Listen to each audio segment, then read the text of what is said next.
19대 마지막 국정감사가 오늘 본격적으로 시작됐습니다. 22일 일정으로 피감 기관만 780곳이 넘는 역대 최대 규모라고 하는데요. 상임위별로 여야 간의 뜨거운 이슈 전쟁을 예고하고 있습니다. 어떤 현안들이 부각될지 황장수 미래경영연구소장, 박용진 전 새정치민주연합 대변인 두 분 모셨습니다. 어서 오십시오. 안녕하세요. 여러 차례 말씀드린 것처럼 내년 총선이 이제 얼마 남지 않았기 때문에 여야의 주도권 싸움 국정감사에서 아주 치열하게 전개될 것 같은데요. 황 소장님, 이번 국감 최대 관전 포인트 뭘로 보십니까?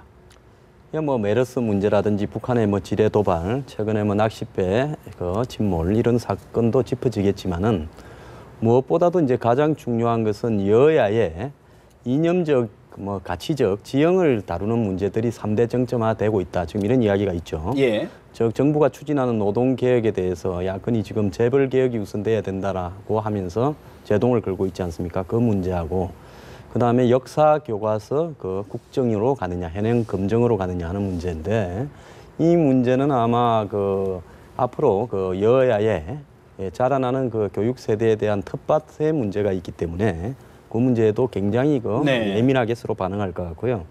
그다음에 최근에 이제 실질적으로 뉴스를 있는 대로 만들어내는 것이 아니라 뉴스를 조작해서 만들어낸다라는 내용이 나오고 있는 포탈의 뉴스 문제를 어떻게 할 것인가, 검색어 문제라든지 이런 문제에서 여건이 본격적으로 이런 문제를 걸고 나왔는데 여태까지 어쨌든 SNS 상에서 포탈이라든지 이런 어떤 부분에서 야권이 자신들에게 좀 유리한 양상으로 흘러가는 입장이 있다라는 측면에서 봤을 때 포탈에 대한 일종의 통제다 이렇게 지금 나오고 있죠.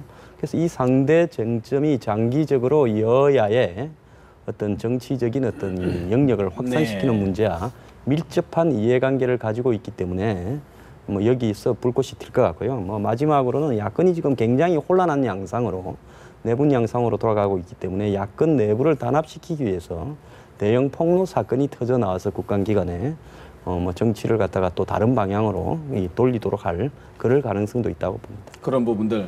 박 대변인은 어떤 부분을 더 비슷한 취지일 것 같긴 한데요. 국감이 국회의원 그리고 국회의 고유한 권한이고요. 꼭 해야 되는 일이죠. 그리고 야당으로서는 사실 국감이야말로 야당의 놀이터다. 그리고 야당이 그야말로 이렇게 뛰어다닐 수 있는 좋은 운동장이다. 그만큼 정부에 대해서 견제도 할 수 있고요. 또 많은 비리 문제를 또 터뜨릴 수 있는 좋은 장이거든요. 그런데 첫날부터 지금 야당은 내부 싸움에 그냥 골몰하고 있는 상황이라 야당발 국감의 핫 이슈가 터져 나오기보다는 야당발 오히려 이런 분란 얘기만 있어서 좀 죄송하네요. 국민들에게 많이 죄송하고요. 원내대표를 중심으로 해서 지금 내놓고 있는 얘기는 이른바 사생 국감입니다. 그래서 말씀을 드리면 민생 안정, 경제 회생, 노사 상생, 민족 공생 이렇게 내걸고 있어요. 그리고 이런 면에서 아까 잠깐 언급했습니다만 재벌개혁이 있고요.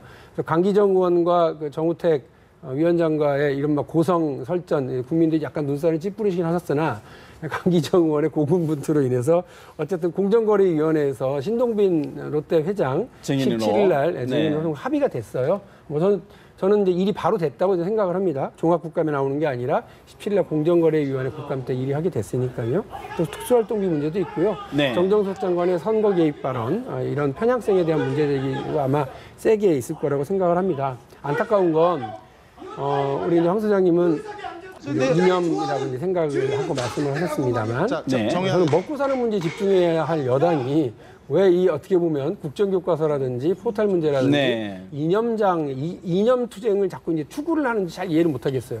그야말로 선거를 위한 자기 기획인 것 같은데 정치권이 적어도 국감 기간에 이번 정기국회 기간만이라도 국민들한테 먹고 사는 문제에 여야가 협의하고 머리를 좀 맞대는 모습을 보여줬으면 좋겠는데 선거에 유리한 구도를 만들기 위해서 일단 싸워보자라고 하는 대로 간다면 옳지 않겠다. 이념 전쟁이 아니라 예산 전쟁, 민생 전쟁 같이 해보자 이렇게 제안은 드립니다. 같이 정책 검증을 하시겠죠.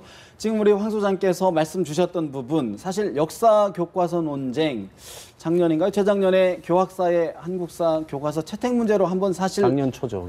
벌써 이제 홍역 비슷하게 한번 저희가 겪었는데 황 소장님, 이 시점에서 다시 논란이 불거지는 배경이 뭔가요?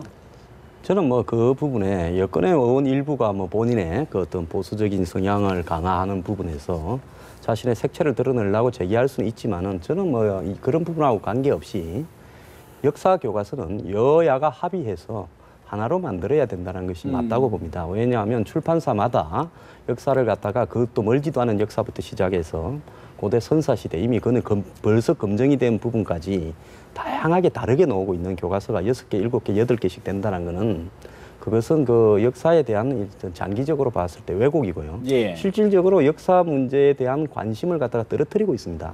대학 입시를 보는 학생 중에서 역사를 자기 과목으로 그 선택하게 돼 있으니까 선택하는 학생의 비율이 20% 정도밖에 안 된다는 이야기도 있지 않습니까?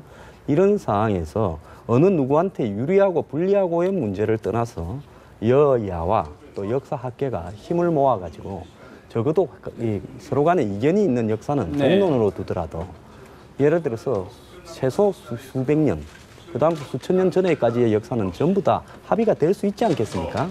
이런 문제를 정권이 바뀔 때마다 역사를 바라보는 사감 문제를 내어걸면서 또 무슨 친일 뭐 이런 문제를 내어걸면서 그것을 재해석하고 네. 하는 것.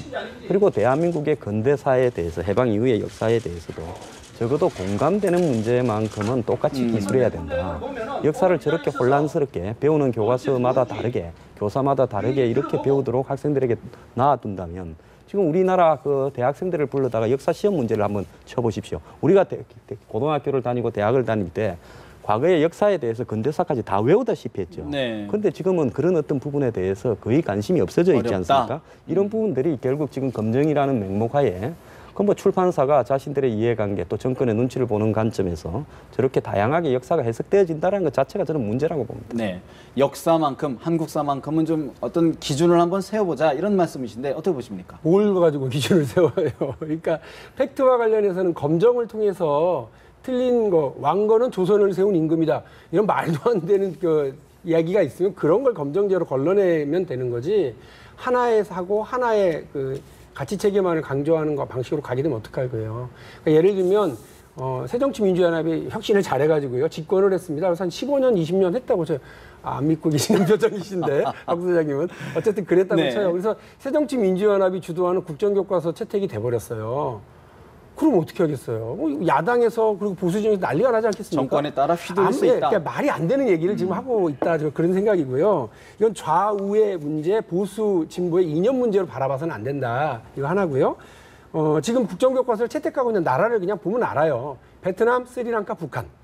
중국 공산당도 1980년대 후반 이후에는 검정제로 전환했기 때문에 전 세계적으로 5손가락에 들어가지 않고요. 대부분이 다 좀 이상한 나라 아니야? 이런 나라들입니다. 왜 우리가 그런 나라에 대열에 가담해야 좋은 것처럼 자꾸 얘기를 하는 건 전 말이 안 된다고 보고요. 그만큼 혼란이 있었기 때문에 네, 아닐까요? 우리나라만큼 죄송합니다. 예. 네. 그러니까 이제 무슨 말이냐면 혼란은 하나의 그 이야기를 강요하려고 그럴 때 생겨나는 거라고 봐요. 그러니까 저는 국민들이 어쨌든 그 시장에서 교과서 시장에서 다양하게 채택하면 된다고 저는 보고요. 그리고 저는 뭐 진보적인 뭐 시각을 담은 역사책도 충분히 있을 수 있고요. 보수적인 시각을 담은 역사책도 있을 수 있다고 봅니다.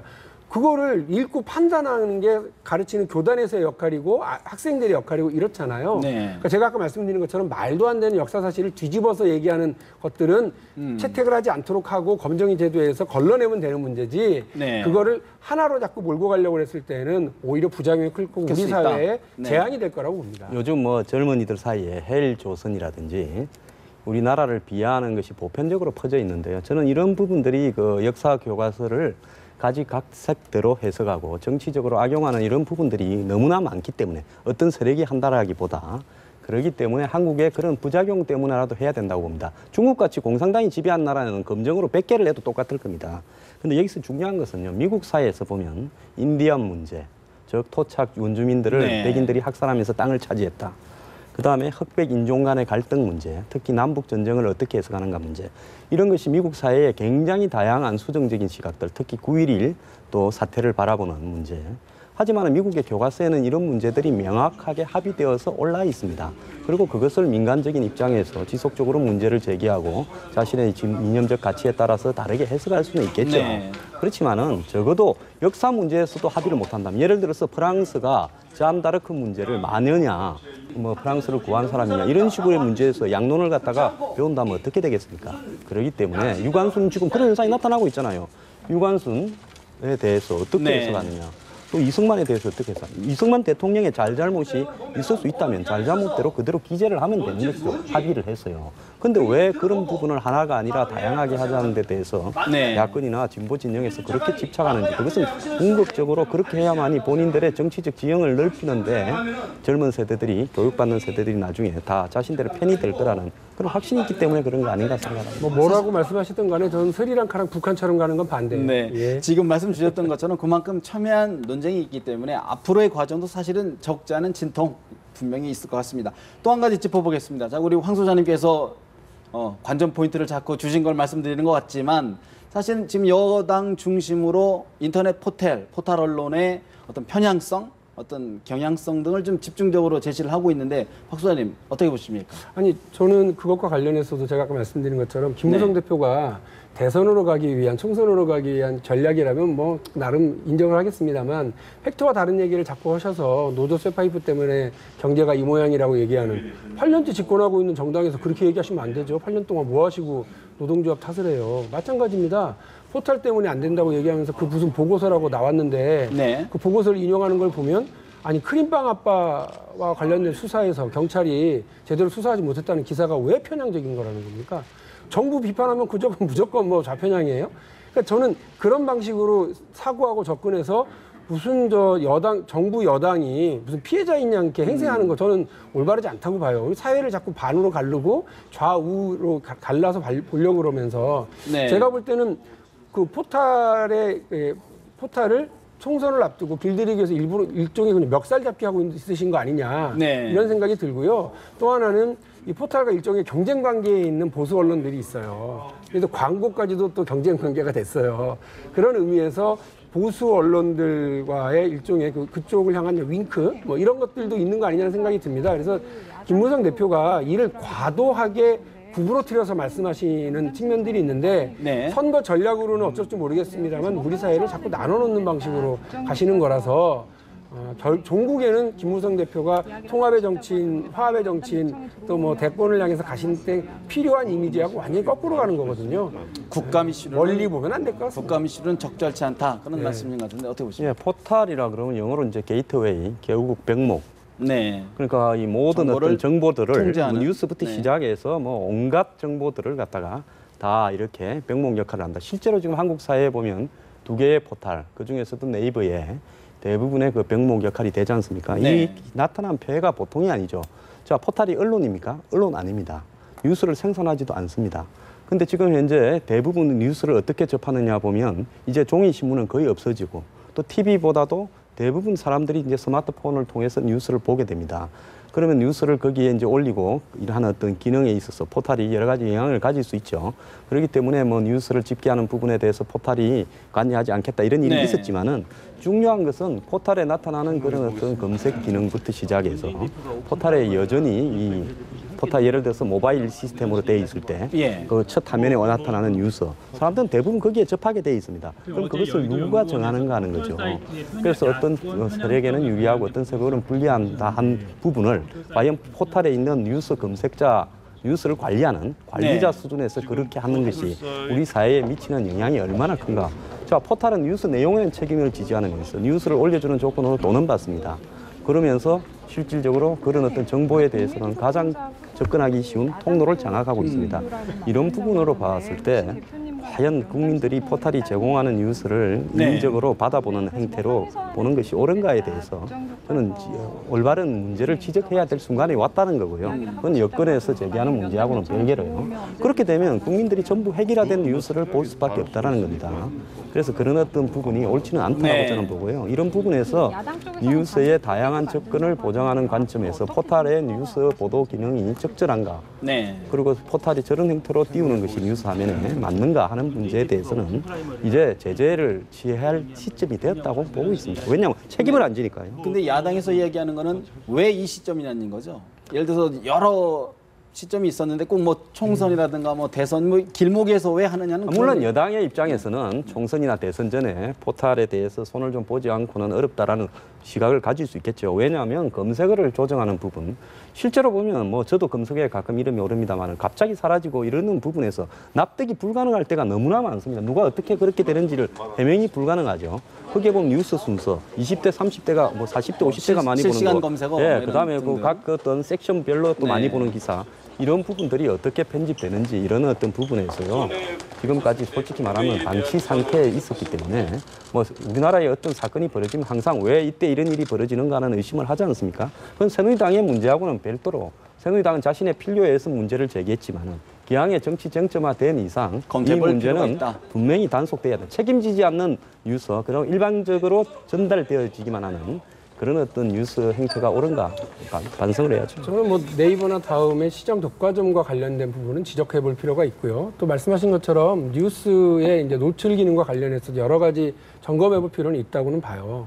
그런데 뭐 지난번 대통령 선거 때 국정원이 개입해서 네. 유죄로 확인된 부분들 중에 댓글 열심히 다는 국정원 요원이 댓글 열심히 달아서 자기들에게 유리하거나 문재인 당시 대선 후보. 민주통합당 후보에게 네. 불리한 기능을 많이 노출시키는 이런 노력들을 열심히 한 걸로 봐서는 뭐 그 기능이 상당히 공정했던가 봐요. 그러니까 열심히 댓글 다는 걸로 댓글 많이 달린 순서로 기사 노출이 먼저 되고 이렇게 했었으니까요. 그런데 이런 기능에 지금 정치권이 외압을 강하려고 하는 형태로 가서는 안 된다는 건 분명합니다. 뭐 아마 황 소장님이 여당을 대변하시지 않기 때문에 따로 황 소장님한테 드린 말씀은 아닙니다만 어쨌든 김무성 대표가 이 시기에 뭐 포탈 길들이기, 네이버 네. 다음 길들이기 해서 자신들에게 유용한 총선 지형을 만들려고 그러는 이미 언론 지형은 자신들에게 유리하다 이렇게 보는 것 같고요. 그렇다면 이 포탈에서의 기능, 네. 아마 좀 작은 언론사들에서 제공하는 이런 것들도 많이 도출이 되고 있기 때문에 뉴스 환경을 새롭게 잘 적응하려고 하는 게 맞지 네. 뉴스 환경이 자기들에게 불리하다고 맞추- 그거를 억지로 돌리려고 하는 방식으로 가서는 안 된다. 그건 외부애가 아니라 충고이자 네. 경고로 분명히 말씀을 드리고 싶습니다. 스스로의 언론의 자정 기능이 필요하다. 그런 말씀이신 그렇습니다. 거죠? 그건 작업은 해야죠. 근데 제가 볼 때 상업에 네. 이미 포탈들을 운영하는 사람들은 상업적인 부분을 제대하고요. 또 그 상업적인 부분은 일정한 정도 또 정치적인 이해관계하고도 밀접한 관련이 있기 때문에 자정되기는 거의 불가능할 것 같고 그런 부분에 대해서는 이미 뭐 부동산을 하는 분들 소자영업자들이 지금 저런 문제들에 대해서 포탈에 예속되어가는 문제들에 대해서 엄청나게 문제 제기를 하고 있지 않습니까? 네. 그렇기 때문에 이번에 이제 시작해서요 차분하게 포탈의 뉴스 관리 기능이 그 영향력에 비해서 적절한 것인가에 대해서 이번에 한번 검증이 점검해보자. 돼야죠. 한 가지 우리도 지금 계속 이제 노동개혁 문제를 놓고 사실은 여당에서는 좀 주도권을 하반기 전국을 좀 하려고 하는데 또 야당에서는 이제 재벌개혁과 같이 이제 맞물려 있는 거 아닙니까? 근데 오늘 이제 여당 정부가 이야기하는 노사정 대타협 시안이거든요. 그럼 안 할 경우에 정부에서는 정부안으로 하겠다 이렇게 좀 얘기 나오는데 어떻게 보십니까? 총반으로 일방적으로 그렇게 내면 그 네. 국회에서 통과가 되겠어요? 아니 그러니까 뭐 법으로 하는 게 아니라 뭐 행정입법이라든가 뭐 이런 걸 한다는 거 아닙니까? 그러니까 답답한 건 뭐냐면 그 정말로 그 대화합을 통해서 가져가려고 하느냐. 전 사실은 그 공무원 연금에 이어서 이 노동개혁 관련해서 나온 게요. 저는 그냥 선거 전략으로 보여요. 쿨하게 말씀드리면 우리 사회의 장기적인 과제를 정리해 나갈 때는 몇 월 며칠까지 합시다라고 이렇게 일정 정해주는 걸로 하는 게 아니에요. 이게 초등학교도 아니고요. 세계 10대 그 경제대국인 대한민국을 이끌어 나가는 데 있어서 날짜 정하고 그날까지 숙제 제출하는 혼낼 것처럼 그렇게 가서는 안 된다고 저는 봐요. 다 당사자들이 있는 거 아니겠습니까? 근데 제가 왜 이거를 선거용으로 보느냐면 공무원 집단과 노동자 집단, 노조 집단이 우리 국민들에게 제일 눈총받고 있고 미움받고 있는 집단이라고 하는 건 분명합니다. 제가 그분들을 좀 편들고 있는 입장에도 불구하고 국민들에게 약간 눈칫밥 먹어야 되는 측면들이 많이 있거든요. 기득권이다? 네, 그렇습니다. 근데 그런 측면에서 대통령과 여당이 상대로 설정하고 국민 여론을 밀고 나가면 공무원 연금권도 그렇고 노조 개혁권도 60% 70%가 찬성하고 지지합니다.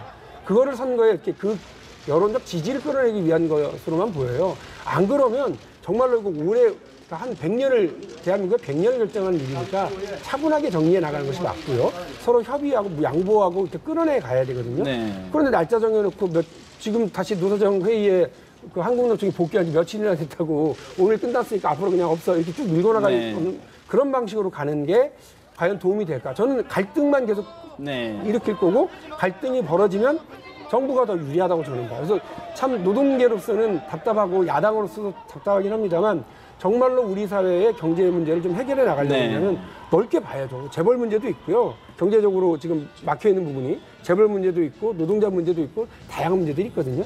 그런 문제를 다 놓고서 한꺼번에 얘기하자는 것이 야당 입장이에요. 큰 틀에서 다 전체적으로 좀 총선 전략으로 좀 보시는 것 같은데 황 선생님 어떻게 보십니까? 정치권에서 데드라인이라는 거는 그거는 뭐 끝날 때까지가 매일 데드라인이니까 별 그 의미 있는 이야기는 아니고요.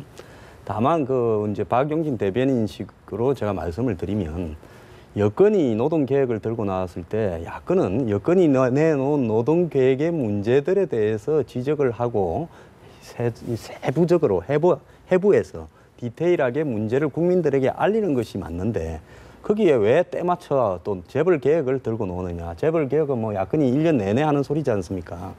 그래서 이런 어떤 문제로서는 결국은 재벌 개혁과 노동 개혁으로 맞불을 질려서 두 개 다 쉽게 해결되기 어려운 거니까 계획을 하지 말자라는 식으로 비춰질까 봐 야권이 걱정이 돼서 그러는 부분이고요. 지금 뭐 일반 해고 요건 완화라든지 지역 규칙 변경 요건 완화 이 두 가지가 쟁점이 돼 있다는데 저는 지금 노동 계획의 큰 방향이 실질적으로 국민들에게 잘 알려지고 있지 않기 때문에 국민들도 무관심해져 가고 있다고 봐요. 이렇게 가서는 안 되고 정규직과 비정규직의 문제 그래서 사내에서 같은 동일 직종에 동일한 노동을 함에도 불구하고 임금 격차가 그렇게 나고 있는 문제 그리고 사실상 청년들이 앞으로 정규직이든 비정규직이든 어떤 고용이 되기가 점점 어려워져 가는 문제를 해결해야 된다는 관점 하에 여기에 장애가 되는 세력들이 누구인가 이런 부분을 논의가 돼야 되는데 지금 노동계 대표로 놓은 한국노총의 위원장도 결국은 뭐 한국노총, 민주노총 합쳐서 공기업 그다음에 대기업 노조, 금융노조 등을 대표하는 7.2%밖에 안 되는 노동자들의 대표거든요. 그럼 남은 93%의 비정규직이든 뭐 중소기업이든 열악한 환경에서 일하는 정말로 도움을 받아야 될 노조의 대변은 누가 하는 겁니까? 그렇기 때문에 지금 이야기하고 있는 그런 노동 계획이 아니라는 것이 과연 노동자의 대변은 아닌가도 저는 의문이고 실질적으로 정말로 이번에 노동 계획의 대상이 되고 수혜자가 돼야 될 사람의 의견들은 대변도 안 되고 있다고 보거든요. 이런 문제에서 여야가 각성을 좀 해야 된다고 봅니다. 맞는 말씀인데요. 지금 한국노총과 민주노총은요. 근데 지적하신 부분대로만 말씀을 드리면 자기의 조합원 이익을 대변하는 게 자기 목표예요. 그러니까 그거 열심히 하면 된다고 저는 봅니다. 그런데 그 사람들이 대표로서의 전반적인 자격이 있다고는 볼 수 없다는 거죠. 대표성이 10%도 안 되는 사람이라는 거죠. 잠깐만요. 그러니까 나머지 90%는 누가 대변해줘야 되겠어요? 대통령이 하고 정부가 해야 되는 거예요. 근데 그거에 대해서 관심 없잖아요. 13%나 되는 그 최저임금 이하의 임금 노동자들에 대해서 왜 제대로 보호하려고 노력 안 합니까?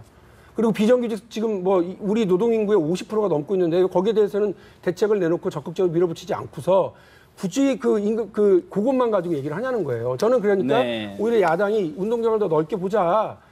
막혀 있는 노사 문제, 그러니까 노동 문제가 대단히 많은데 이걸 좀 논의해보자라고 얘기를 하고 있는데 거기에 대한 얘기는 없고 오히려 여당 대표는 노조 쇠파이프 때문에 3만 불 못 갔다고는 회개한 말씀만 하고 있으니까 속이 터지고 답답하죠. 그러니까 야권이 이 문제를요, 솔직히 수많은 노동자들, 즉 야권의 정당과 연결된 민노총이나 한국노총의 이해관계를 대변하기는 굉장히 좋을 거라고 봅니다. 실제로 야당의 최고위원을 한국노총의 위원장 출신이 하고 있고 민노총하고도 밀접한 관계가 있지 않습니까? 야권 의원들 중에 다수가 같이 운동을 하던 사람이고요.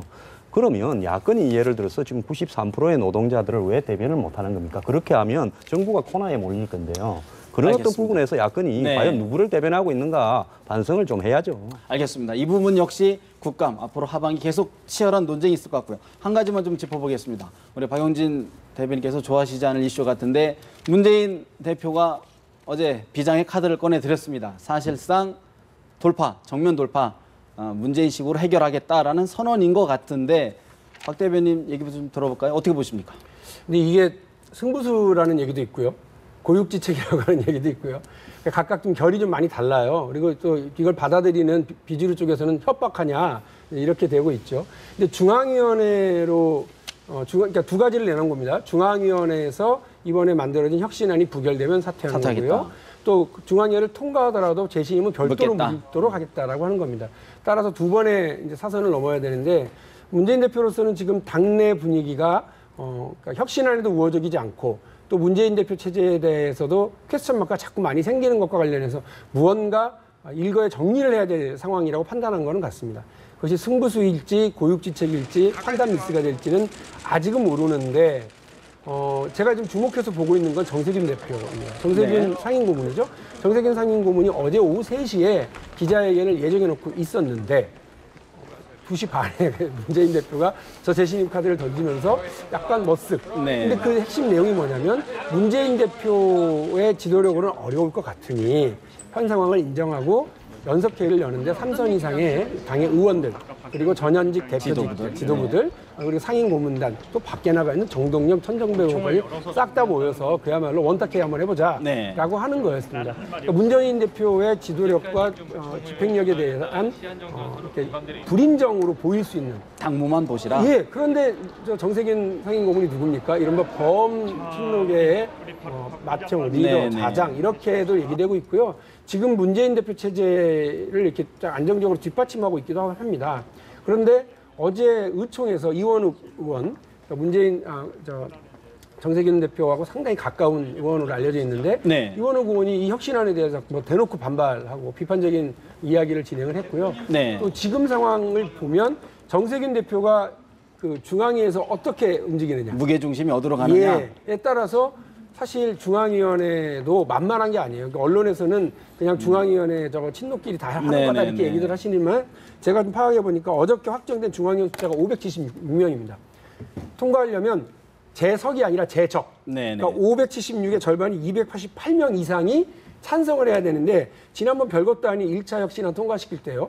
7월 20일 날 그때도 54.4% 겨우 재적 과반의 277명에 302표가 그랬던 거죠. 겨우, 네, 맞습니다. 겨우 25명 넘어서는. 아슬아슬했던 거예요, 사실은. 지금 이 국회의원과 현역 국회의원과 지역위원장들이 반발하고 있는 상황에서 이것이 만만치 않다 저는 일단 예단할 수 없다. 결과를 예단할 수 없다. 어떻게 보십니까? 예, 지금 그렇게 하는 이유가 뭔가 하면 이제 100% 국민 경선을 하자. 즉 지역구별로 300명에서 1000명에 이르는 국민 경선인단을 뽑아서 모으자. 실제로는 그것보다 훨씬 많이 오겠죠. 뭐 5만 명, 10만 명, 15만 명씩 끌어모으겠죠. 그래서 그중에 300에서 1000명을 뽑아가지고 그 사람들이 이제 국회의원 후보로 결정하자. 동원력이 좋은 사람이 이긴다라고 보니까 모바일 투표처럼 친노가 아닌 척에서는 결국 친노가 다 하자는 것이냐. 이렇게 해서 지금 혁신안의 투표에 대해서 뭐 중앙위 통과에 뭐 신임을 걸었다고 하고 중앙위 통과가 되더라도 문재인 대표가 재신임을 묻는데 재신임을 묻는 방법이 또 문제가 되고 있어요. 그게 뭔가 하면 예를 들어서 이 당원 50%, 그다음에 국민 여론 50%를 하자. 문재인 대표가 뽑힐 때 이 당원 대의원에서는 박지원 의원한테 조금 졌지 않습니까? 여론조사를 해서 좀 근소하게 이겼는데 본인의 재신임을 물으면서 뽑히던 방식과 똑같이 묻자니까 또 반발이 심하는데요. 진정성이 뭐냐? 유대인 속담에 보면 어떤 사람이 말을 하면 그 말로 인해서 이익을 볼 사람이 뭐 누구인지를 살펴보면 이제 답이 나온다고 나오는데 문재인 대표 말도 그거고요. 그다음에 또 여기에 대해서 이제 이론을 제기하는 어제 나왔던 원탁 회의 있지 않습니까? 원로들 3선 이상이 모여서 그것도 이제 3선 이상이 모여서 논의하면 결국은 계파별로 지분을 어떻게 나누어 가질 건가 하는 문제를 논의하는 거니까 지금 이렇게 공격을 하는 쪽이나 방어를 하는 쪽이나 다 둘 중에 누가 더 나쁜 사람인지 국민들이 좀 헷갈려요. 그렇기 때문에 이 지금 야권의 개혁에 있어서 비주류도 공격을 하려면 정확하게 명분을 지어야 되고요. 제가 볼 때는 문재인 대표 같은 경우는 양보를 하지 않고 뭐 자기가 정해놓은 어떤 재신임까지의 과정에서는 이런 가능성이 100%라고 확신하는 것 같고 최악의 경우에는 야권이 분열되더라도 많이 나가지는 못할 것이고 또 총선에서 일당만 되면 야권 중에서 일당만 되면 나머지 야권의 정당은 또 대선 전에 흡수될 수 있다라고 보고 그까지 상정해 놓고 지금 이런 카드를 던졌다고 던졌다. 봅니다. 저는 지금 아까 중앙위원회를 통과하기가 만만치 않을 거다라고 하는 부분에 대해서 그냥 현실적으로 말씀을 드렸고요. 그다음에 또 하나는 뭐냐면 중앙위를 통과했다. 그럼 재신임을 묻는 방법에 대해서는 아직 확정된 게 없어요. 지금 일부에서는 조기 전대를 그렇습니다. 하자. 그것 때문에 말씀을 드리는데 우리 이제 황 소장님 말씀하신 대로 그 뭐 권리당원 50% 투표와 그다음에 50%의 여론조사는 지난번에 그렇게 해서 당과 국민의 의견을 확인해 본 바가 있는 기초공천 폐지에 대한 공약을 폐기할 거냐 말 거냐 그거를 놓고 했던 방식이 있었다라고 문재인 대표가 예시를 든 것뿐이니까요. 아마 임시전당대회를 열어서라도 해보자. 근데 거기에도 임시전당대회가 대표 신임을 묻는 임시전당대회인지 아니면 혁신안을 그러니까 그게 아니라 룰을 정하는 그렇죠. 뭐 룰을 정하는 건지 아니면 그야말로 전대 대표가 를 새로 사퇴하고 뽑는, 네. 문재인 대표도 다시 후보로 출마해서 뭐 이렇게까지 포함하는 건지 아직 다 중구난방인 수준밖에 되지 않습니다. 어쨌든 당원 전체의 의견을 확인하는 건 전당대회가 제일 깔끔하고 확실하죠. 그 부분은 분명한데 지금 제시해 묻는 현실적으로. 방법은 안 정해져 있고요. 16일 날 지나서 논의를 해도 될 것 같고요. 16일 날 저는 16일 날 중앙위원회에서 실제로 이 혁신안은 기득권을 가진 현역 국회의원들한테 많이 불리한 건 사실이에요. 제가 볼 때 네. 그 16일 날 통과는 확정적일 거라고 보고요. 야권에서 대략 던지는 말들을 보면 나중에 거의 100% 그렇게 되더라고요. 그렇기 때문에 문재인 대표는 향후의 절차에 대해서도 이미 확정을 해놓고 몰고 가는 것 같습니다. 알겠습니다. 오늘 말씀 여기서 줘야 될 것 같습니다. 두 분 말씀 고맙습니다. 네.